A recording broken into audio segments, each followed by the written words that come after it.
ಕೊಳತೂರು ಗ್ರಾಮದಲ್ಲಿ ನೂತನ ಅಂಗನವಾಡಿ ಹಾಗೂ ಗ್ರಂಥಾಲಯ ಲೋಕಾರ್ಪಣೆ ಮಾಡಿದ ಶಾಸಕ ಶರತ್ ಬಚ್ಚೇಗೌಡ. ಯುಪಿಎ ಸರ್ಕಾರವಿದ್ದಾಗ ಮಹಾತ್ಮ ಗಾಂಧಿ ಹೆಸರಿನಲ್ಲಿ ಗ್ರಾಮೀಣ ಉದ್ಯೋಗ ಖಾತ್ರಿ ಯೋಜನೆ ಜಾರಿ ಮಾಡಲಾಗಿತ್ತು. ಬಡವರಿಗಾಗಿ ತಂದ ಯೋಜನೆ ಇದಾಗಿತ್ತು. ಈಗ ಈ ಯೋಜನೆ ಹೆಸರು ಬದಲಾವಣೆ ಜೊತೆಗೆ ಯೋಜನೆಯ ಸ್ವರೂಪವನ್ನು ಬದಲಾಯಿಸಲಾಗಿದೆ. ರಾಜ್ಯ ಸರ್ಕಾರದ ಪಾಲನ್ನ ಹೆಚ್ಚಿಸಲಾಗಿದೆ. ಇದು ಸರಿಯಲ್ಲ. ಮೊದಲಿನ ಸ್ವರೂಪದಲ್ಲೇ ಉದ್ಯೋಗ ಖಾತ್ರಿ ಯೋಜನೆ ಇರಬೇಕು. ಇದರ ವಿರುದ್ಧ ಮುಂದಿನ ದಿನಗಳಲ್ಲಿ ಪ್ರತಿಭಟನೆ ನಡೆಸುವುದಾಗಿ ಶಾಸಕ ಶರತ್ ಬಚ್ಚೇಗೌಡ ಆಕ್ರೋಶವನ್ನು ವ್ಯಕ್ತಪಡಿಸಿದ್ದಾರೆ. ಹೊಸಕೋಟೆ ತಾಲೂಕಿನ ಜಡಿಗೇನಹಳ್ಳಿ ಹೋಬಳಿಯ ಕೊಳತೂರು ಗ್ರಾಮದಲ್ಲಿ ನಿರ್ಮಿಸಿರುವ ನೂತನ ಅಂಗನವಾಡಿ ಕೇಂದ್ರ, ಗ್ರಂಥಾಲಯ ಉದ್ಘಾಟನೆ ಹಾಗೂ ರಸ್ತೆ ಅಭಿವೃದ್ಧಿ ಕಾಮಗಾರಿಗೆ ಚಾಲನೆ ನೀಡಿ ಅವರು ಮಾತನಾಡಿದರು. ಮನರೇಗಾ ಯೋಜನೆ ಕಾಂಗ್ರೆಸ್ ಸರ್ಕಾರದ ದೂರದೃಷ್ಟಿ ಯೋಜನೆಯಾಗಿದ್ದು, ಆರ್ಥಿಕವಾಗಿ ತೀರಾ ಹಿಂದುಳಿದ ಜನರಿಗೆ ಸಾಂವಿಧಾನಿಕವಾಗಿ ಉದ್ಯೋಗ ಖಾತ್ರಿ ಹಕ್ಕು ನೀಡಿತ್ತು.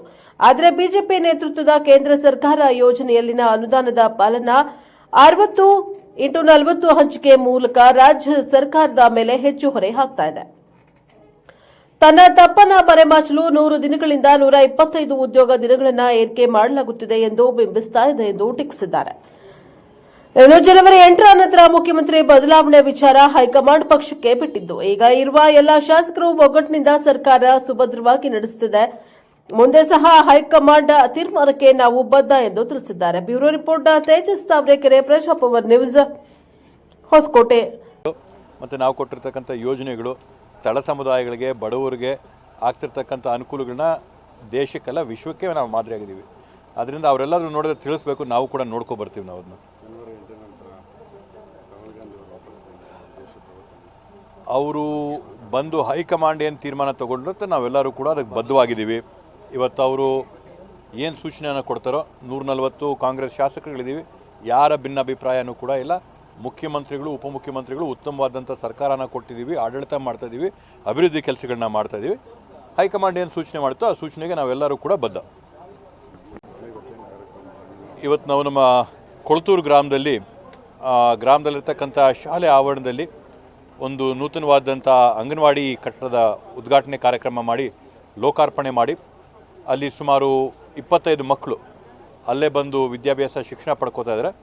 ಮತ್ತು ಸುಮಾರು ಒಂದು 30 ಮಕ್ಕಳಿಗೆ, ಅಂದರೆ 6 ತಿಂಗಳಿಂದ 3 ವರ್ಷ ಇರೋಂಥ ಮಕ್ಕಳಿಗೆ ಮನೆಗೇನೆ ಅಲ್ಲಿ ಆಹಾರ ಕಳಿಸೋಂಥದ್ದು, ಊಟ ಕಳಿಸೋಂಥದ್ದು, ಅವರ ಪೌಷ್ಟಿಕಾಂಶ ಪದಾರ್ಥಗಳನ್ನ ಕೊಡೋಂಥದ್ದು.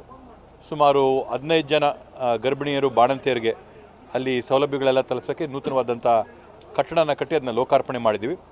ಅದ್ರ ಜೊತೆಗೆ ಗ್ರಾಮಕ್ಕೆ ಬೇಕಾದಂಥ CC ರಸ್ತೆಗಳ ಒಂದು ಗುದ್ಲಿ ಪೂಜೆನ, ಮತ್ತು ವಿಶೇಷವಾಗಿ ಸುಮಾರು ಒಂದು 2 ವರ್ಷದಿಂದ ಕಟ್ಟಡನ ಕಟ್ಟಿ ಲೋಕಾರ್ಪಣೆಗೆ ಕಾಯ್ತಾ ಇದ್ದಂಥ ಇದೊಂದು ಏನು ನಮ್ಮ ಲೈಬ್ರರಿಲಿದೆ, ಲೈಬ್ರರಿಯ ಲೋಕಾರ್ಪಣೆ ಕಾರ್ಯಕ್ರಮನ ಕೂಡ ಇವತ್ತು ನಾವು ನೆರವೇರಿಸ್ಕೊಟ್ಟಿದ್ದೀವಿ. ಒಟ್ಟಾರೆ ಸುಮಾರು ಒಂದು 50 ಲಕ್ಷ ರೂಪಾಯಿಗಳಿಗೂ ಹೆಚ್ಚು ಕಾಮಗಾರಿಗಳಿಗೆ ಇವತ್ತು ನಮ್ಮ ಕೊಳತೂರು ಗ್ರಾಮದಲ್ಲಿ ನಾವು ಲೋಕಾರ್ಪಣೆ ಮತ್ತು ಚಾಲನೆಯನ್ನು ಮಾಡಿದ್ದೀವಿ. ಗ್ರಾಮಸ್ಥರೆಲ್ಲರೂ ಕೂಡ ಒಗ್ಗಟ್ಟಾಗಿ ಒಂದು ಮನಸ್ಸಿಂದ ಈ ಕಾರ್ಯಕ್ರಮದಲ್ಲಿ ಬಂದು ಭಾಗವಹಿಸಿರ್ತಕ್ಕಂಥದ್ದು ನಮಗೆ ಅತ್ಯಂತ ಸಂತೋಷ ಆಗಿರ್ತಕ್ಕಂಥ ವಿಷಯ. ಅದ್ರ ಜೊತೆಗೆ ಏನು ಮನವಿ, ನಾವು ನಮ್ಮ IOCL ರೋಡ್, ಮಾಲೂರು ರೋಡಿಂದ ಕೊಳತೂರಿಗೆ ಮತ್ತು ಕೊಳತೂರಿಂದ ಹೈವೇಗೆ ರಸ್ತೆನ ನಾವೇನಿವತ್ತು ಅಗಲ ಮಾಡಬೇಕು ಅಂತ ಕ್ರಮನ ನಾವು ವಹಿಸಿದ್ದೀವಿ. ಈಗಾಗಲೇ ಮಾಲೂರು ರೋಡಿಂದ ಕೊಳತೂರು ಗ್ರಾಮದವರೆಗೂ ಟಾರ್ ಹಾಕಿ ಅದನ್ನ ಬೇಸ್ಮೆಂಟ್ಲ್ ಹಾಕಿದರೆ ಟಾರ್ ಹಾಕಬೇಕಾಗಿದೆ. ಜಲ್ಲಿ ಹಾಕಿ ಫಾರ್ಮೇಷನ್ ಮಾಡಿದ್ದಾರೆ. ಫಾರ್ಮೇಷನ್ ಆಗಿ ಇನ್ನು ಟಾರ್ ಆಗಬೇಕಾಗಿದೆ. ಮುಂದಿನ ದಿನಗಳಲ್ಲಿ ಗ್ರಾಮದಿಂದ ಹೈವೇಗೂ ಕೂಡ ಏನು ನಾವು ರಸ್ತೆನ ಮಾಡಿಕೊಡ್ಬೇಕು, ಆ ಕಾಮಗಾರಿಗಳನ್ನು ಮಾಡ್ಕೊಡ್ತೀವಿ. ಈಗಾಗಲೇ ದಂಡಪಾಳ್ಯ ಮಾರ್ಗವಾಗಿ ಹೈವೇಯಿಂದ ಸೋಲೂರವರೆಗೂ ಏನು ರಸ್ತೆ ಆಗಬೇಕಾಗಿದೆ, ಅದರಲ್ಲಿ